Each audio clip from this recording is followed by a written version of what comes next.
보라, 우리가 굽혀 경배하며 우리를 지으신 여호와 앞에 무릎을 꿇자. 그는 우리의 하나님이시요 우리는 그가 기르시는 백성이며 그의 손이 돌보시는 양이기 때문이라. 아멘.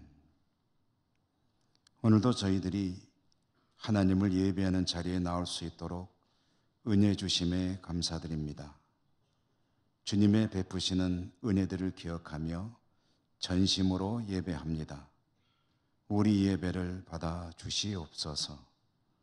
예수님 이름으로 기원하옵나이다. 아멘. 1장 찬송입니다.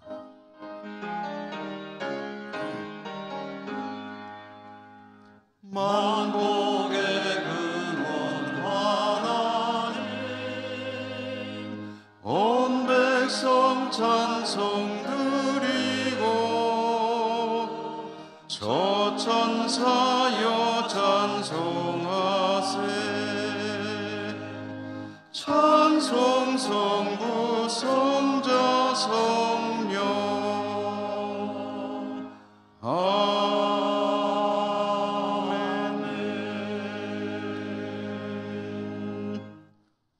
고백의 기도를 드리겠습니다.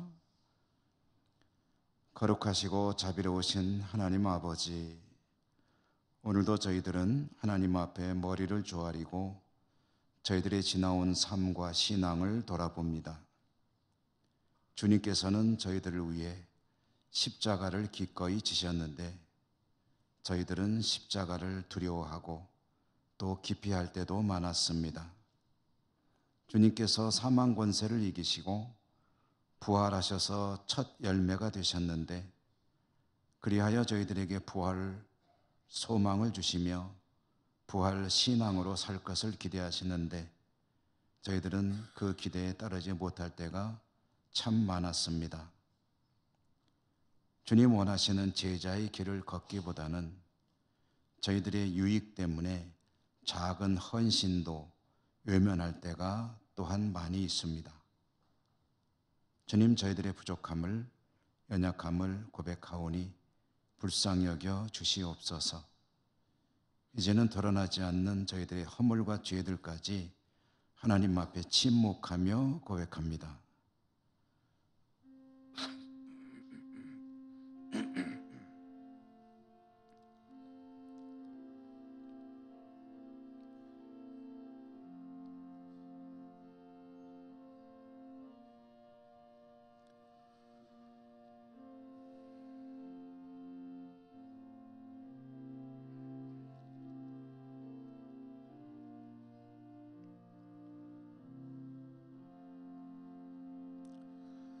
하나님의 사죄의 말씀입니다.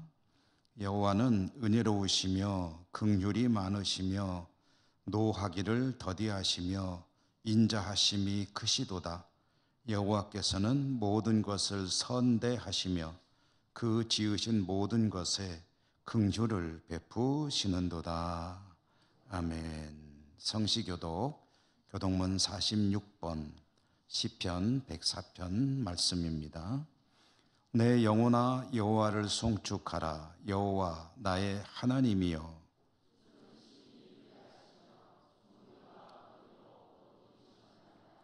주께서 옷을 입음같이 빛을 입으시며 하늘을 휘장같이 치시며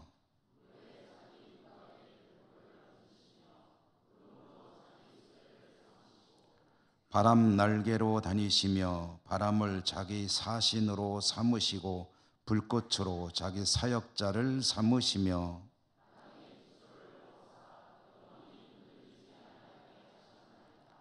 주께서 물의 경계를 정하여 넘치지 못하게 하시며 여호와께서 샘을 골짜기에서 솟아나게 하시고 산 사이에 흐르게 하사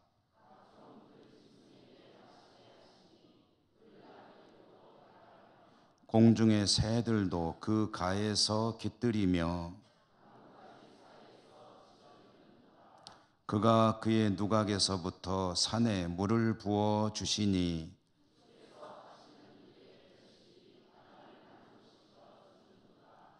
아멘. 사도신경 신앙 고백합니다. 나는 전능하신 아버지 하나님, 천지의 창조주를 믿습니다. 나는 그의 유일하신 아들, 우리 주 예수 그리스도를 믿습니다.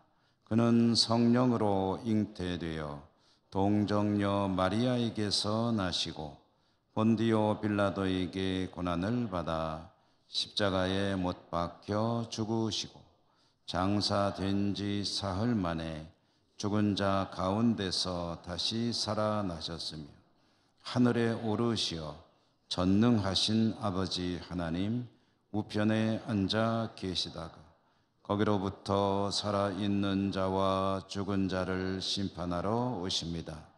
나는 성령을 믿으며 거룩한 공교회와 성도의 교제와 죄를 용서받는 것과 몸의 부활과 영생을 믿습니다. 아멘. 266장 찬송가입니다.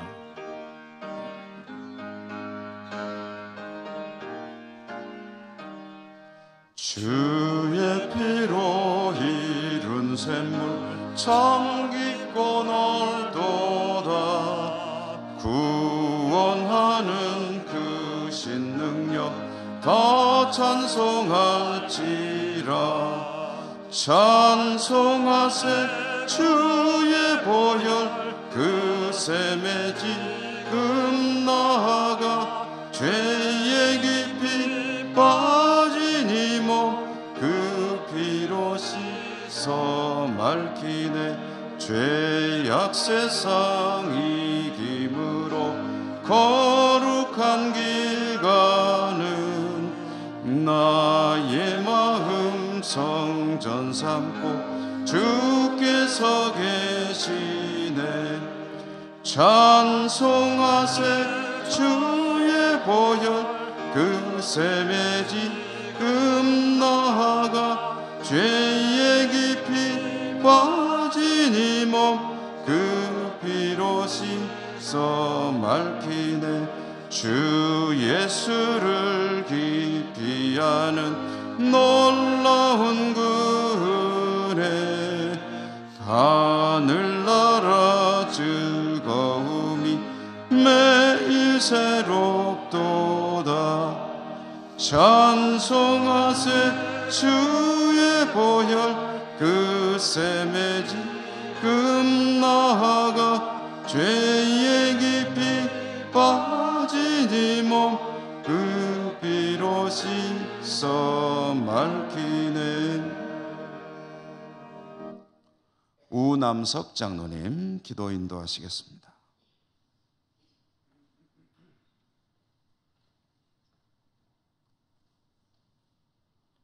완전한 봄에 절기인 청명과 한식이 지나고 꽃이 만개하는 이 좋은 계절을 주신 하나님께 감사드립니다. 부활절을 지나고 맞은 4월의 셋째 주일에 근세와 능력에 한없으신 전능하신 하나님께 영과 진리로 예배드립니다.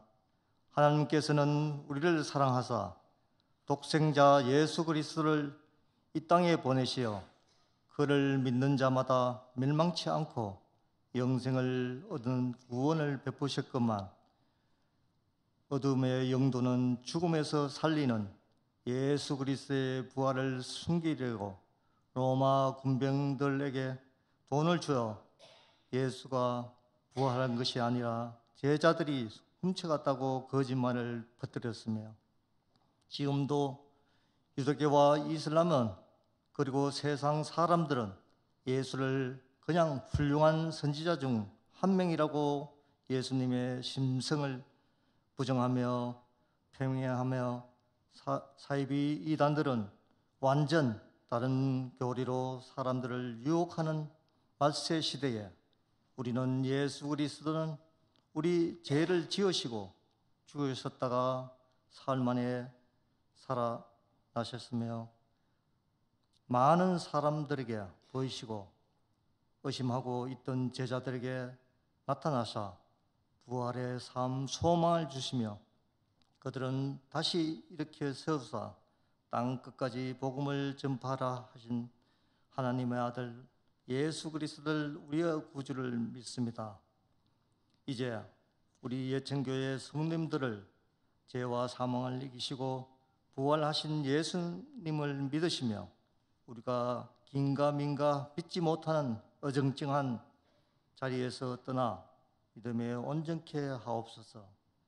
예천교회 성도님들 모든 가정과 하시는 생업에 복에 복을 다하사 들어가도 나가도 복을 받게 하옵소서.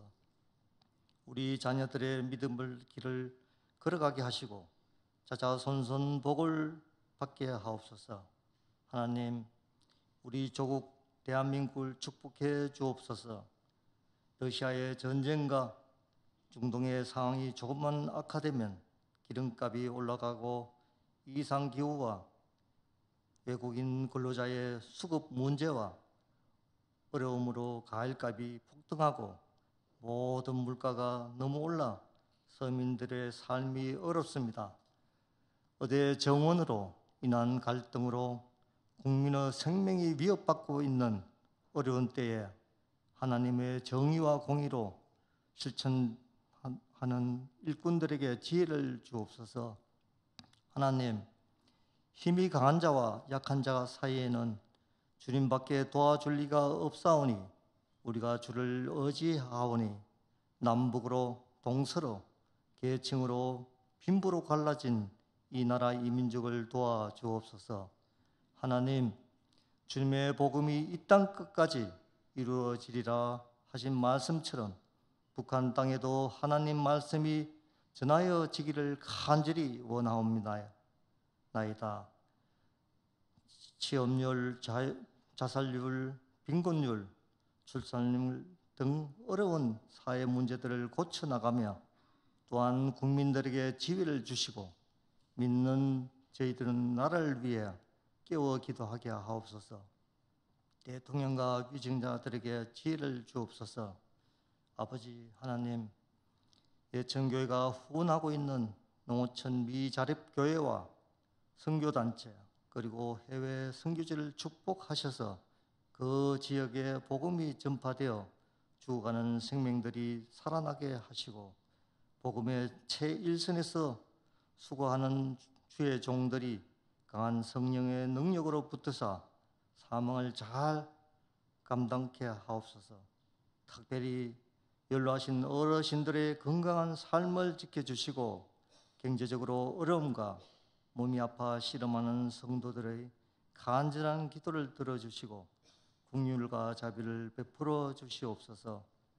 오늘 또 말씀을 전하시는 이은 목사님 영육이 강건함을 주시고 정성으로 준비한 호사나 찬양대 찬양을 기뻐 받아주시며 맡겨진 자리에서 헌신한 종들과 마음과 뜻과 정성을 다하여 예배드리는 예천교회 성도들에게 은혜와 복을 내려 주옵소서.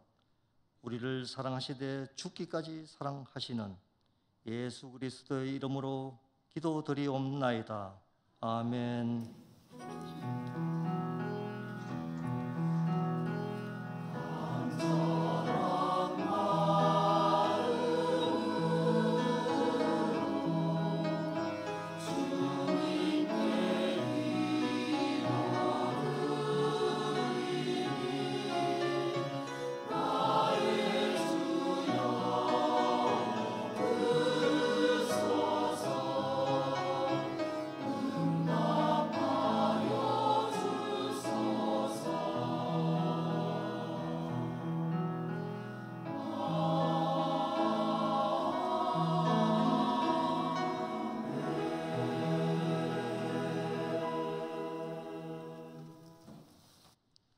오늘 하나님께서 주시는 말씀을 봉독하겠습니다.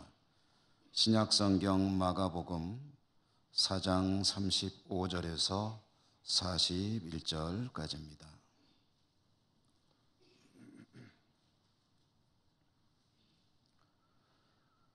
그 날 저물 때에 제자들에게 이르시되 우리가 저편으로 건너가자 하시니 그들이 무리를 떠나 예수를 배에 계신 그대로 모시고 가매 다른 배들도 함께 하더니 큰 광풍이 일어나며 물결이 배에 부딪혀 들어와 배에 가득하게 되었더라. 예수께서는 고물에서 베개를 베고 주무시더니 제자들이 깨우며 이르되 선생님이여 우리가 죽게 된 것을 돌보지 아니하시나이까 하니 예수께서 깨어 바람을 꾸짖으시며 바다더러 이르시되 잠잠하라 고요하라 하시니 바람이 그치고 아주 잔잔하여지더라. 이에 제자들에게 이르시되 어찌하여 이렇게 무서워하느냐 너희가 어찌 믿음이 없느냐 하시니 그들이 심히 두려워하여 서로 말하되 그가 누구이기에 바람과 바다도 순종하는가 하였더라. 아멘. 호산나 찬양대 하나님께 찬양 올려드립니다.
아멘.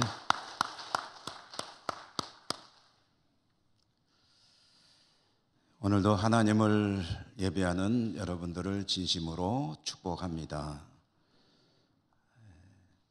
오늘 말씀 들으실 때 하나님의 음성이 들려오는 그런 은혜가 있기를 기원합니다. 건너가자라는 제목으로 말씀을 전해드립니다. 오늘 하나님께서 주시는 말씀, 이 말씀의 시작을 보면은 35절에 나오죠. 시작되는 말이 그 날 저물 때에 라고 되어 있습니다. 그러니까 오늘 이 말씀의 일은 그 날 저물 때로부터 시작된 일입니다. 그 날은 어떤 날인가?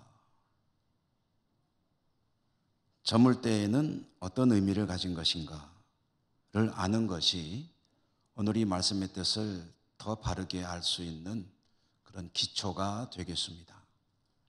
그래서 그 날은 무슨 일이 있었던 날이냐? 무슨 일이 있어가지고 그 날이라고 성경이 기록하고 있느냐? 먼저 그날 어떤 날인가를 알아보겠는데요. 이날에 무슨 일이 있었는지를 알려면 우리가 오늘 받은 이 말씀의 앞쪽을 읽어봐야 될 것입니다. 우리가 지금 여기서는 읽을 수가 없기 때문에 제가 여러분에게 앞에 있었던 이야기들, 도대체 이날은 어떤 날이었고 무슨 일이 있었던 날이냐라는 것을 말씀드리면 뭐 특별한 일은 없었습니다. 이 날은 주님께서 하루 종일 가르치신 날입니다. 주님께서 가시는 곳마다 수많은 사람들이 몰려왔습니다. 그런 사람들을 주님은 때로는 병도 고쳐주시고 귀신도 쫓아내 주시기도 하셨고, 그리고 하나님 나라의 말씀을 가르치셨죠. 그날, 이 날도 주님께서 갈릴리 호숫가로 나오셨을 때, 이 시각이 언젠지는 알 수는 없지만 추정컨대 아마 아침이었을 것으로 보입니다. 주님께서 아침에 호숫가로 나오시자 예외 없이 많은 사람들이 주님을 향해 몰려왔습니다. 이날은 주님께서 병자를 고치거나 귀신을 쫓아내거나 하는 일은 하지 않으셨고요. 그 많은 사람들에게 말씀을 가르치신 날이다라는 거죠. 좀 구체적으로 말씀드리면 호숫가에 계실 때 수많은 사람들이 나오기 때문에 주님은 배를 타셨습니다. 배를 타고 물에서, 그러니까 물가에서 조금 떨어지셨죠. 사람들은 배 위에 서서 말씀을 가르치시는 주님을 바라보고 그 이야기를 들었습니다. 이것은 말하자면 제가 지금 여러분들 앞에 서서 말씀을 드리듯이 주님은 배를 강단 삼아서 말씀을 전하셨고 그 말씀을 수많은 몰려온 사람들이 듣고 있었다. 그런데 그걸 하루 종일 하셨다. 그날에 있었던 일은 이것입니다. 하루 종일 주님께서 사람들에게 이야기를 하셨다면 참 많은 말씀을 하셨겠죠. 그렇습니다. 성경이 물론 그날 있었던 모든 이야기들을 다 기록해서 전해주지는 않으시겠지만 그날 있었던 중요한 몇 가지 이야기들을 기록해서 우리가 볼 수가 있는데요. 주님께서 그날에 몰려온 사람들에게 하셨던 이야기들은 밭에 씨를 뿌리는 이야기도 들려주셨고요. 또 사람들이 그 뜻을 못 알아들을까 봐 주님은 밭에 씨를 뿌리는 이야기가 무슨 소리인지, 무슨 뜻을 가진 이야기인지도 해석도 해주셨습니다. 겨자씨의 믿음 이야기도 이 날 들려주신 이야기입니다. 그 외에도 많은 이야기들을 하셨는데요. 이 여러 가지 이야기들이 가지고 있는 한 가지 주제가 있습니다. 뭐에 관한 이야기였느냐 하면은 천국에 관한 이야기였습니다. 주님은 이 땅에 오셔서 이 땅을 살아가는 이들에게 천국을 주고 싶으셨습니다. 천국을 주기 위해 일생을 사셨습니다. 주님께서 하시는 말씀은 모두 천국에 관한 이야기였습니다. 하나님 나라. 그 말을 듣는 이들이 이 땅에 대해서가 아니라 하나님 나라, 그 천국에 대해서 소망을 가지고 영생의 소망을 가지고 살아가기를 원하셨습니다. 그래서 그 이야기만 계속 들려주신 것이죠. 이 날도 하나님 나라 이야기를 하루 종일 들려주신 겁니다. 많은 시간, 많은 이야기들을 가르쳤지만 그래도 이날 이야기에 주님께서 가장 중심으로 삼으신 이야기가 있습니다. 그 이야기는 씨 뿌리는 이야기입니다. 여러 가지 이야기들이 사실은 좀 다르긴 하지만 그러나 어떤 이야기를 중심으로 엮어진 것이냐면은 밭에다가 농부가 씨를 뿌리는 이야기가 중심이 되어서 천국이란 이런 것이다 라고 말씀을 들려주셨다는 거죠. 그래서 그 날, 이 날이 도대체 무슨 날이냐라고 조금 더 압축해서 이야기한다면 이 날은 주님께서 주님을 향해 나온 모든 백성들에게 씨 뿌리는 이야기를 통해서 천국을 가르쳐 주신 날이다. 이렇게 말을 할 수가 있겠습니다. 주님은 하루 종일을 이렇게 배 위에서 사람들에게 말씀을 가르치시고 배에서 내리지 않으셨던 것으로 보입니다. 그냥 배를 타고 계시다가 이제 가르치심이 끝나고 날이 저물어 갈 때, 그날 저물 즈음이라고 그랬죠. 저물어 갈 때 제자들에게 말씀하시기를 여기를 떠나 갈릴리 저편으로 가자라고 말씀을 하셨습니다. 식사 나셨나 모르겠어요. 쉬지도 않으신 것 같아요. 배에서 내려서 잠깐 용무 좀 보고 가자고도 안 하셨어요. 배에 타신 그대로 백성들을 하루 왼종일 가르치시고 제자들에게 말씀하시기를 우리가 갈릴리 저편으로 가자라고 말씀을 하셨다는 거죠. 이때가 날이 저물 즈음이었다는 거죠.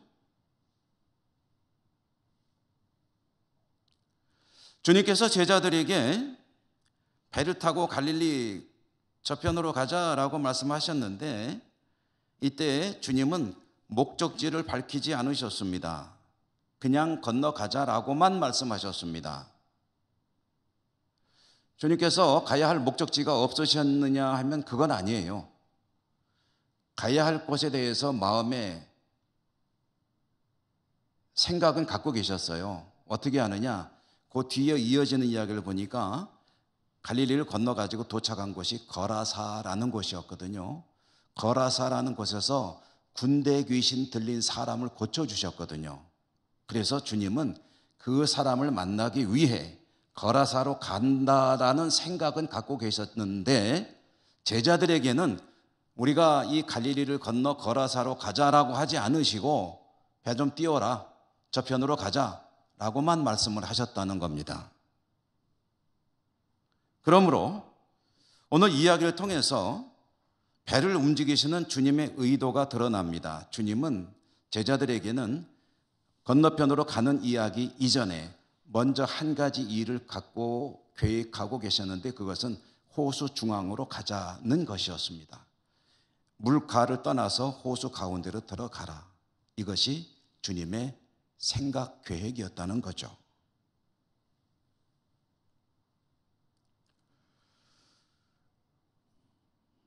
주님은 왜 그러면 호숫가를 떠나서 호수 가운데로 가자고 하셨을까? 왜 그러셨을까?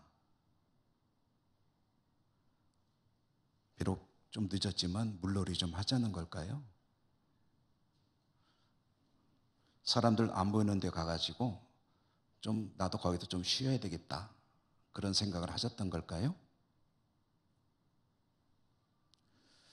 주님께서 호수 가운데로 들어가자고 하신 것에는 주님 나름대로의 뜻과 계획이 있기 때문일 것입니다.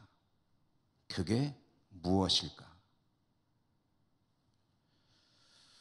오늘 말씀이 시작될 때 그날을 저물 때라는 것을 제가 좀 강조해서 말씀드렸죠. 그러니까 이 날이 무슨 날이라고요? 주님께서 씨 뿌리는 이야기를 통해서 자신을 향해 몰려온 모든 사람들에게 천국에 대해서 가르치신 날이다라고 말씀드렸죠. 그리고 호수 가운데로 가자라고 하셨다면은 씨 뿌리는 이야기를 들려주신 주님께서 가자고 하는 이 말씀을 하신 것과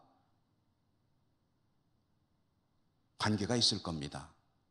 무슨 얘기냐? 씨 뿌리는 이야기와 관련이 있는 뭔가를 생각하시고 호수 가운데로 가자고 하신 것이다 라는 것이죠.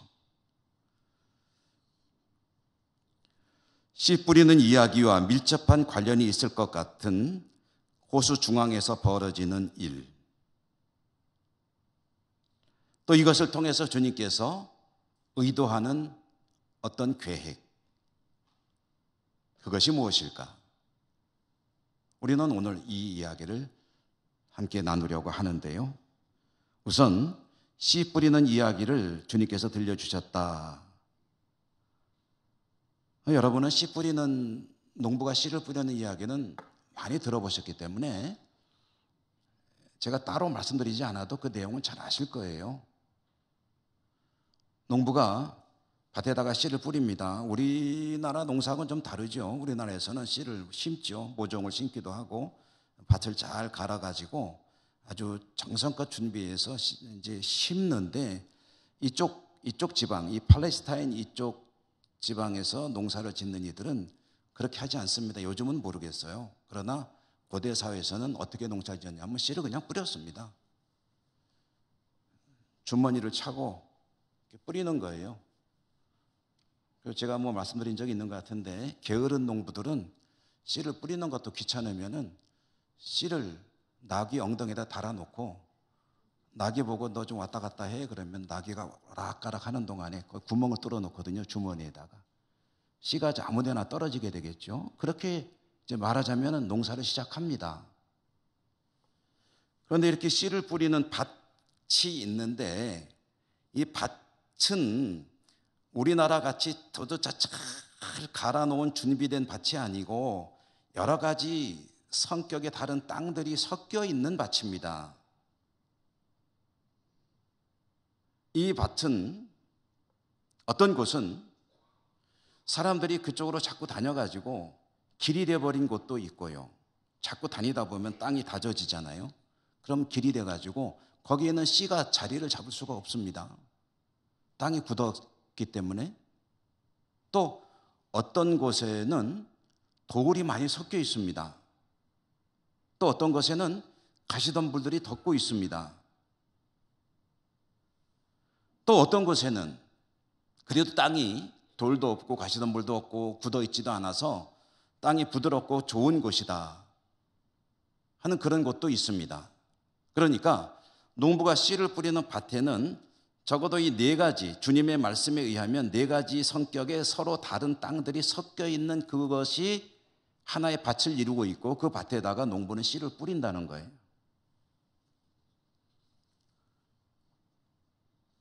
이렇게 씨를 뿌리는 농부는 씨를 뿌리면서 뭘 기대하겠습니까? 씨를 뿌렸으면 바라는 게 있을 거 아니에요.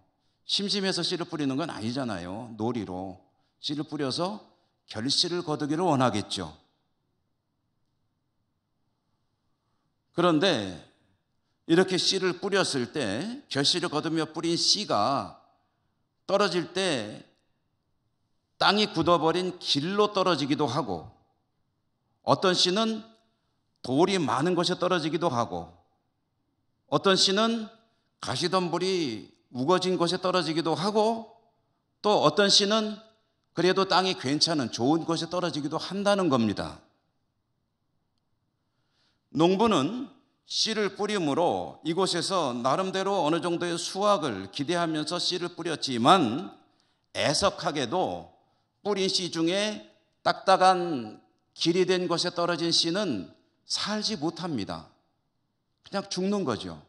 새가 와서 먹기도 합니다. 돌 위에 떨어진 씨도 뿌리를 내리는 듯 하다가 그냥 타 죽어버립니다. 뿌리를 깊게 내릴 수가 없기 때문에. 가시덤불 속에 떨어진 씨도 가시덤불의 기운에 막혀서 자라지 못하고 그냥 흐지부지 죽어버립니다. 비율을 똑같다고 생각하면 4분의 3은 죽어버리는 거예요. 그런데 그 중에 어떤 씨는 흙을 잘 갈아놓은 부드러워진 땅, 이것을 보통 옥토라고 하죠. 좋은 땅에 떨어집니다. 그러면 이 씨는 거기에서 뿌리를 깊게 내리고 이삭이 나고 열매를 맺고, 그래서 뿌린 농부에게 결실을 거두어 주는데, 오늘 성경에 보니까 30배로 60배로 100배로 결실을 거두게 되는 것이다. 주님께서 이 이야기를 들려주시고 제자들에게 호수를 건너가자 하고 호수 가운데로 향해 가는데, 이때는 날이 저물 때였더라. 이것이 오늘 이야기의 시작이라는 거죠.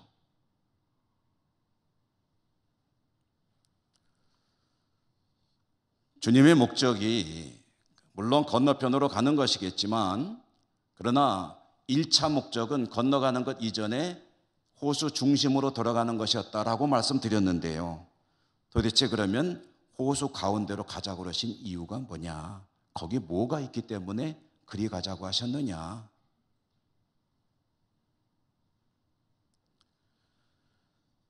갈릴리는 호수입니다.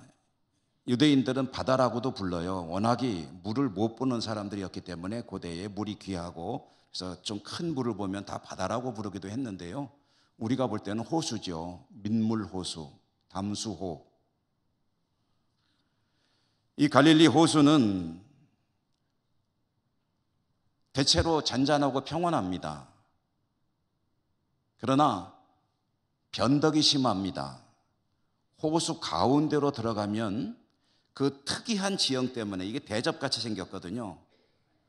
특이한 지형 때문에 갑자기 돌풍이 불어올 때가 있습니다. 이 돌풍은 아주 악명이 높습니다. 갈릴리 호수에 있는 배들이 이 돌풍을 만나면 아주 곤욕을 치릅니다. 엄청난 파도가 배를 때리고 배가 뒤집어질 만큼 흔들리기도 하고, 때로는 뒤집어지기도 하고, 노련한 갈릴리 어부들도 감당할 수 없는 그런 정말 엄청난 상황을 맞이할 때도 있습니다. 물 가에 있으면 관계없죠. 혹시 안 좋은 상황이 오더라도 얼른 땅으로 나오면 되니까. 그러나 물 가운데로 들어가면 얘기가 달라지는 거죠.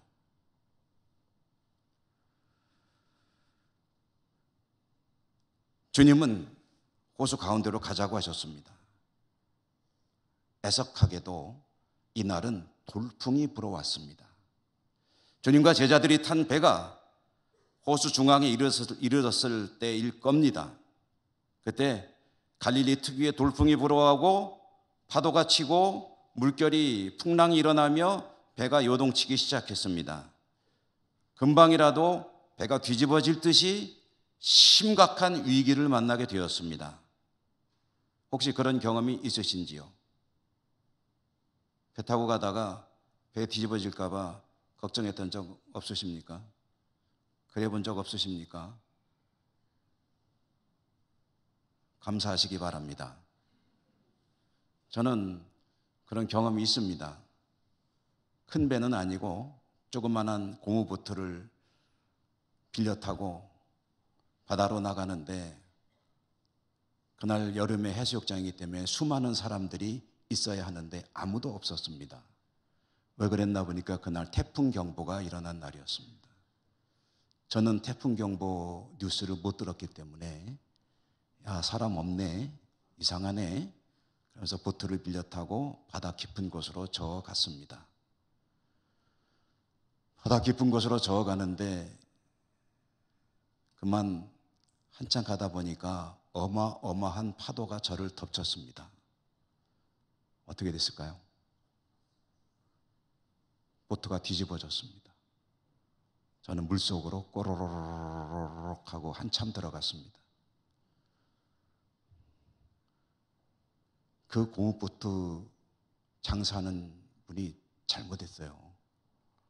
왜 저 같은 꼬맹이한테 그걸 빌려줬는지 참 나쁜 사람이에요. 저는 잘못한 거 없어요. 그 장사하는 분이 나쁜 사람이에요. 그 태풍 경보 불어오는 날, 아무도 없는 그날 왜 저한테 고무보트를 빌려주는 겁니까? 얘야, 들어가. 오늘은 바다 나가면 안 돼. 그랬어야죠.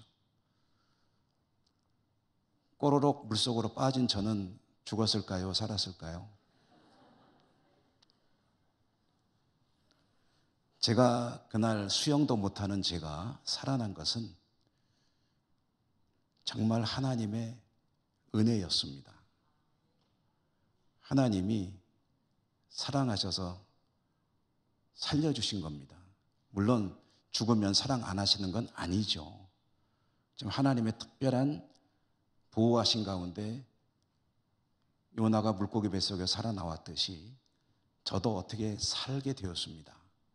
어떻게 살았는지 궁금하신 분들은 다음에 기회가 있으면 얘기 들려드릴게요.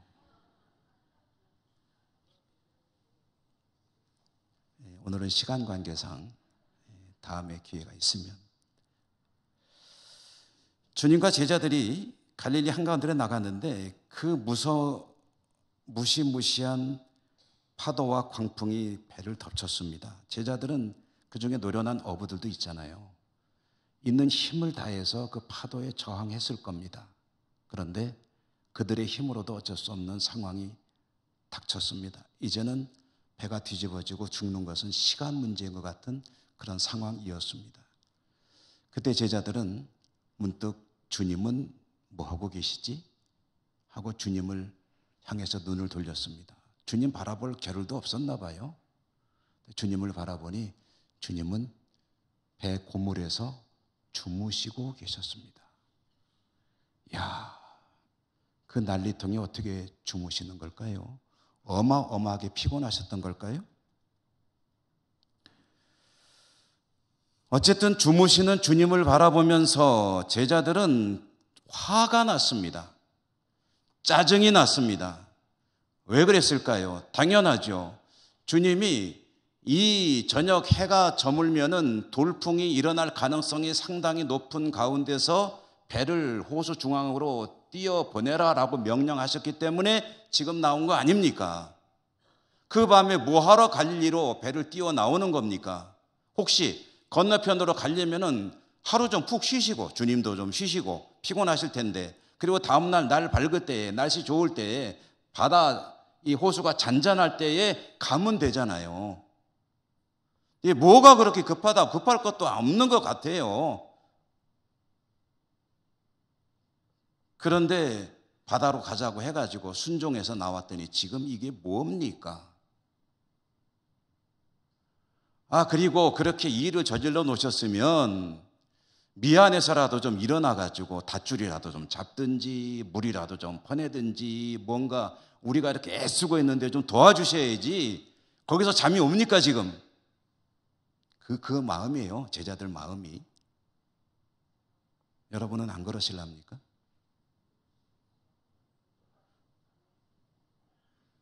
지금 자는 겁니까? 혹시 미안해서 주무시는 척 하는 거 아닙니까?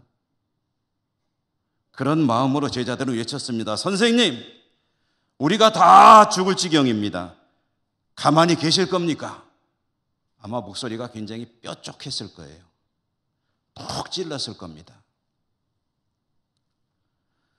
주님께서 파도에는 끄떡도 안 하셨는데 제자들의 목소리를 듣고 잠에서 깨셨습니다. 그리고 그 다음에 뭐 하셨는지는 모르겠어요. 일어나셨는지 그냥 누워 계셨는지 일어나 앉으셨는지는 모르겠어요. 근데 주님께서 어떤 자세였는지는 모르겠지만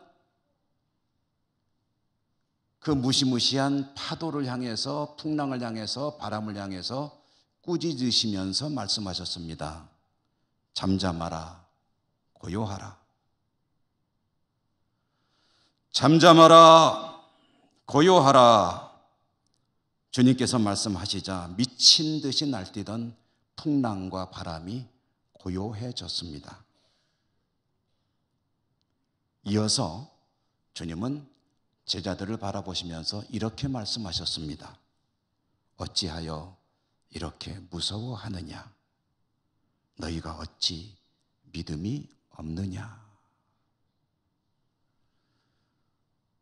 왜 그렇게 무서워하니?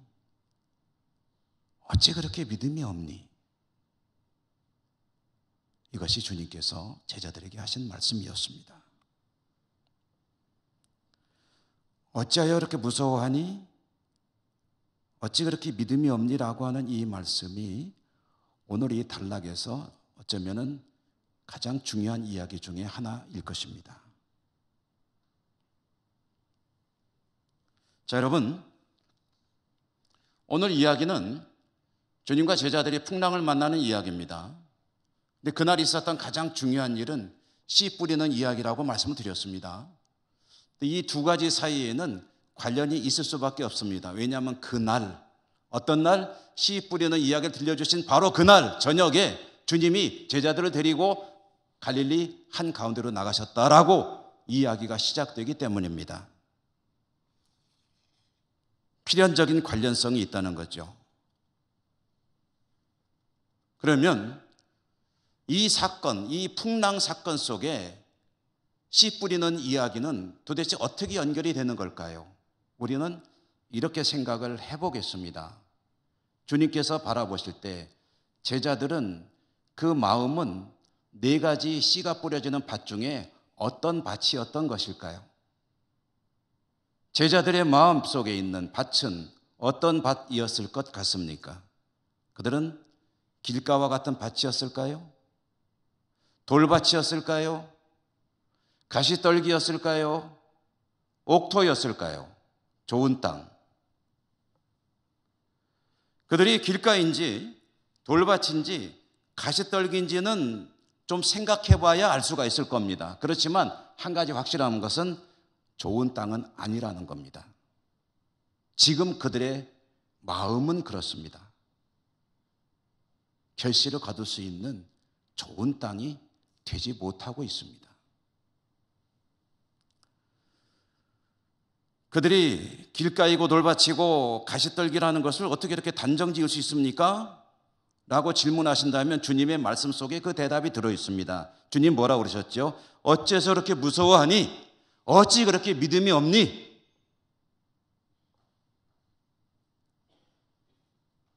그들은 두려워했습니다. 주님이 그들과 함께 계신데도 그 수많은 능력을 베푸셨던 그 주님을 곁에 모시고 있으면서도 그들은 두려워했습니다. 꼼짝 못했습니다. 파도가 무서웠습니다. 광풍이 무서웠습니다. 물이 무서웠습니다.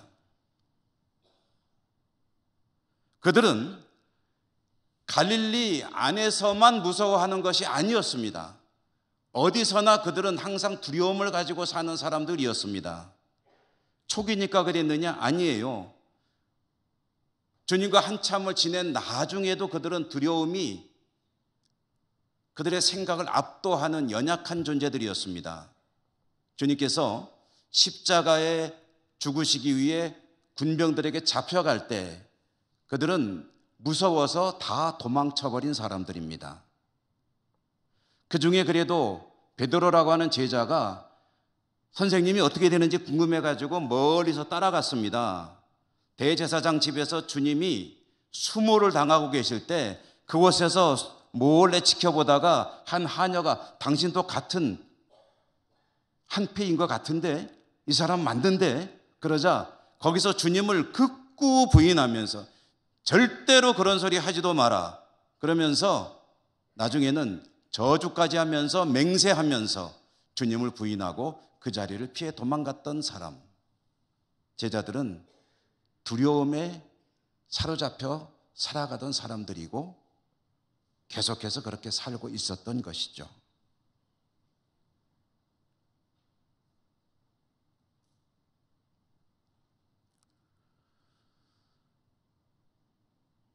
두려움은 믿음을 배척합니다. 여러분, 믿음이라는 말의 반대말이 뭘까요? 그것은 불신앙이 아닙니다. 안 믿는 거가 아닙니다. 믿음의 반대말은 두려움입니다. 믿음 있는 사람은 두려움이 없습니다. 두려움이 있는 사람은 믿음이 없는 겁니다. 두려움이 큰 사람은 믿음이 적은 것이고 믿음이 큰 사람은 그렇게 두려워하는 일이 별로 없습니다. 믿음과 두려움은 서로 배척 관계에 있는 그런 것들입니다. 주님 말씀하시잖아요. 어찌 그렇게 무서워하느냐? 믿음이 없느냐? 무서워하는 것은 믿음이 없다는 이야기입니다. 땅으로 비유해 본다면 그들은 길가이고 돌밭이고 가시떨기였습니다. 그런데 그렇게 좋지 못한 땅인 그들은 좋은 땅으로 바뀌어야 합니다. 왜 그렇죠? 막중한 사명을 받은 사람들이기 때문입니다. 그렇게 연약한 상태로 주님의 사명을 감당할 수 없는 거예요. 사람들이 밟고 다녀서 땅이 굳어 있다면 그 땅은 어떻게 해야 좋은 땅으로 만들 수 있을까요? 갈아엎어야죠. 돌이 많이 박혀있기 때문에 돌밭이 되어버린 땅이 있다면 어떻게 됩니까? 돌을 골라내야죠. 가시덤불이 덮었기 때문에 좋은 밭이 되지 못하고 있다면 어떻게 됩니까? 가시덤불을 싹 걷어내야죠.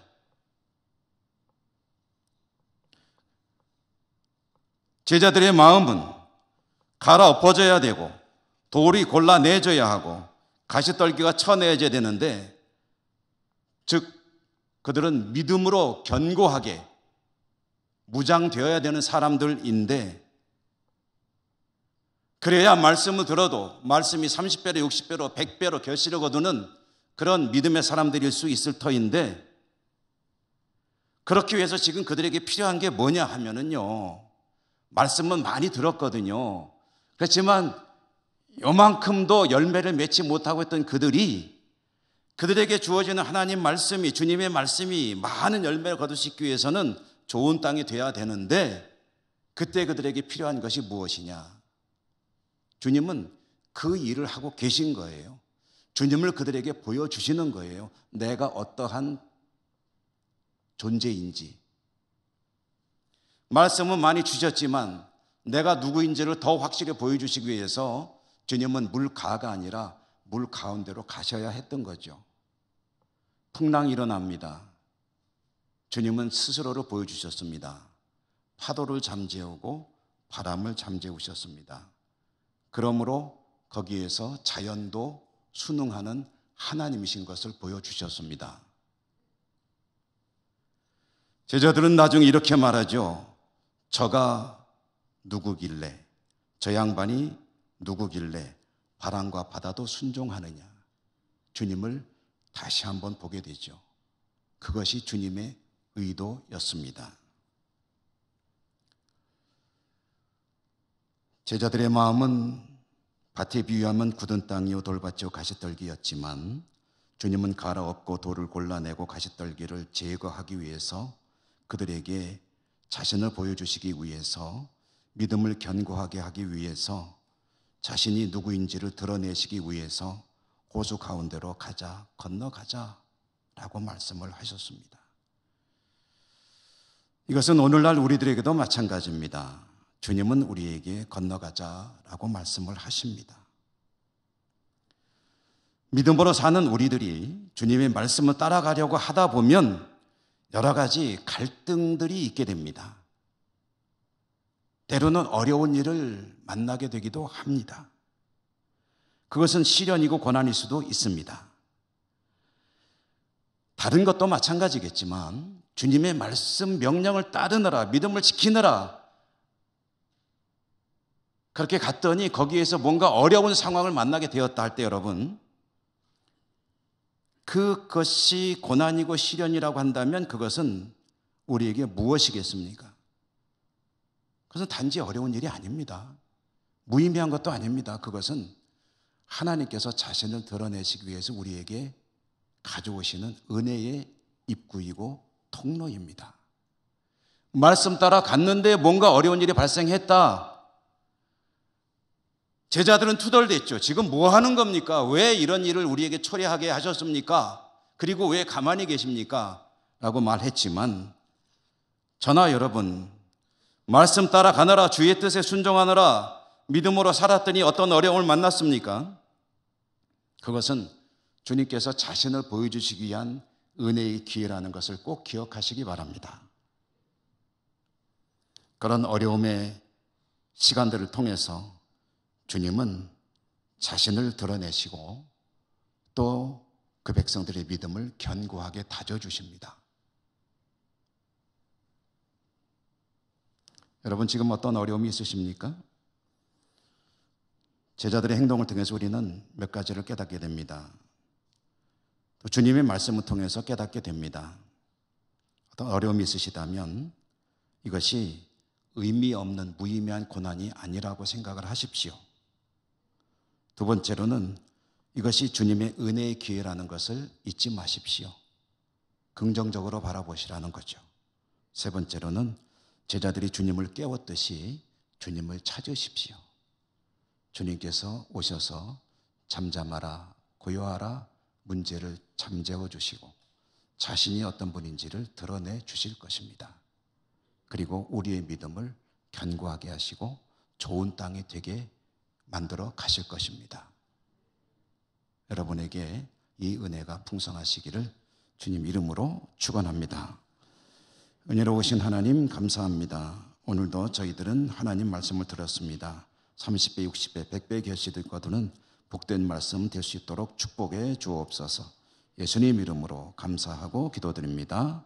아멘. 434장 찬송하시며 봉헌하십니다.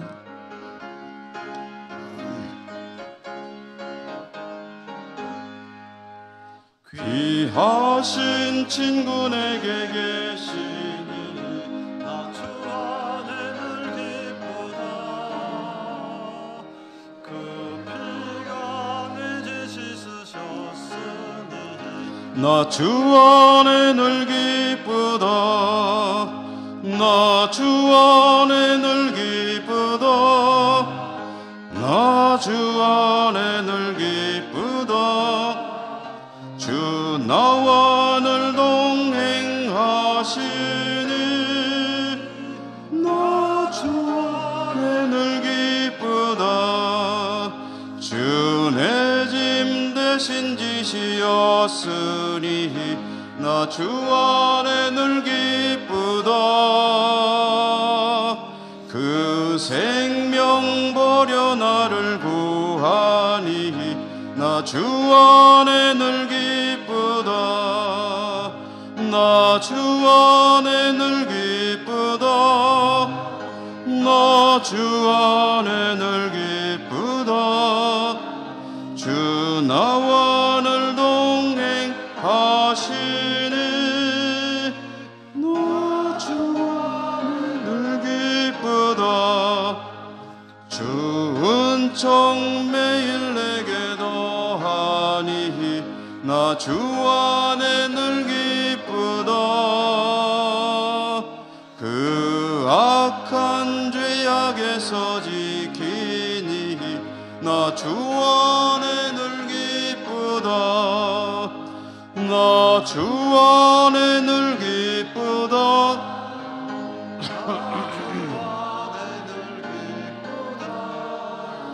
주 나와 늘 동행하시니 나 주 안에 늘 기쁘다. 하나님 감사합니다. 오늘도 예배할 수 있음에 감사하고 저희들이 하나님께 드릴 예물을 가져올 수 있도록 복 주셨으니 감사합니다. 정성을 다해 올려드리는 우리 예물을 기쁘게 받아주시고 드리는 저희들의 삶이 하나님 말씀에 깊이 뿌리를 내리고 백배의 결실을 거두는 복된 삶이 될 수 있도록 축복하여 주시옵소서. 예수님 이름으로 감사하고 기도 올리옵나이다. 아멘.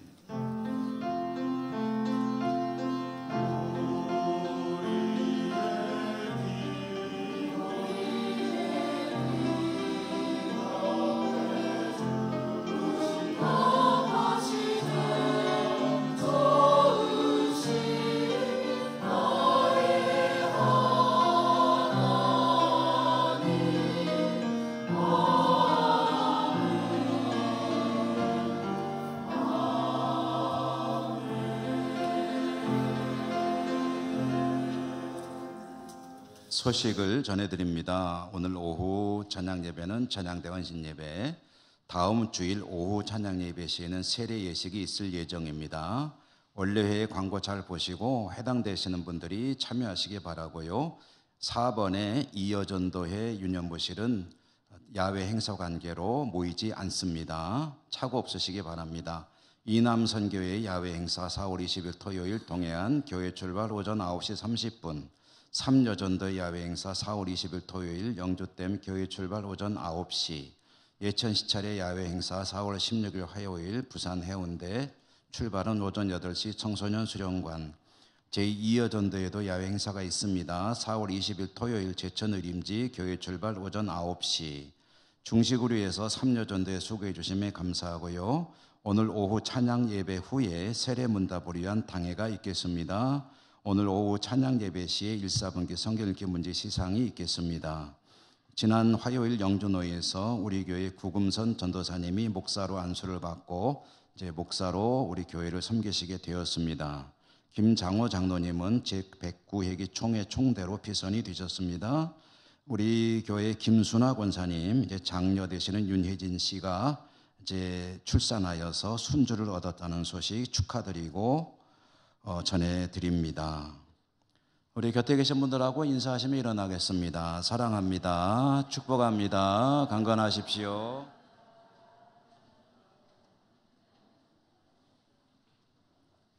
주기도성과 축도로 예배를 마치겠습니다.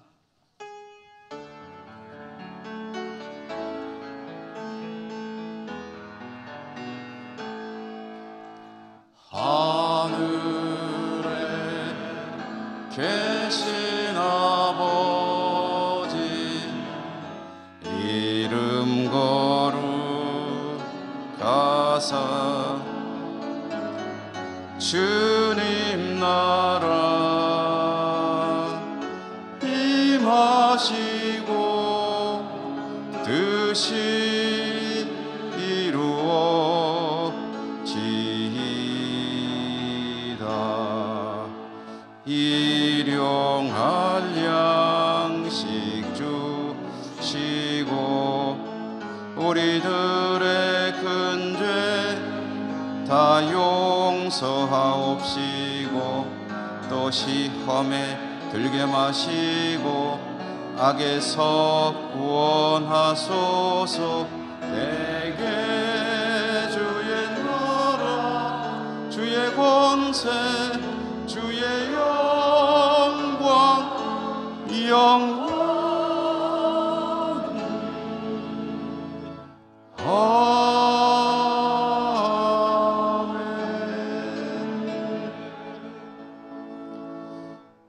자비로우신 하나님, 오늘도 하나님의 백성들이 하나님을 예배하고 다시 세상으로 삶의 자리로 나갑니다.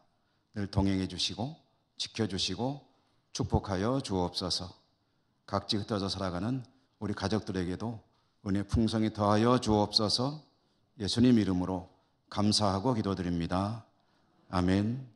주 예수 그리스도의 은혜와 하나님 사랑과 성령님 교통하심이 주의 백성들 머리 위에 저들의 모든 소원과 살아가는 삶의 현장 위에 항상 함께 하시옵기를 축원하옵나이다.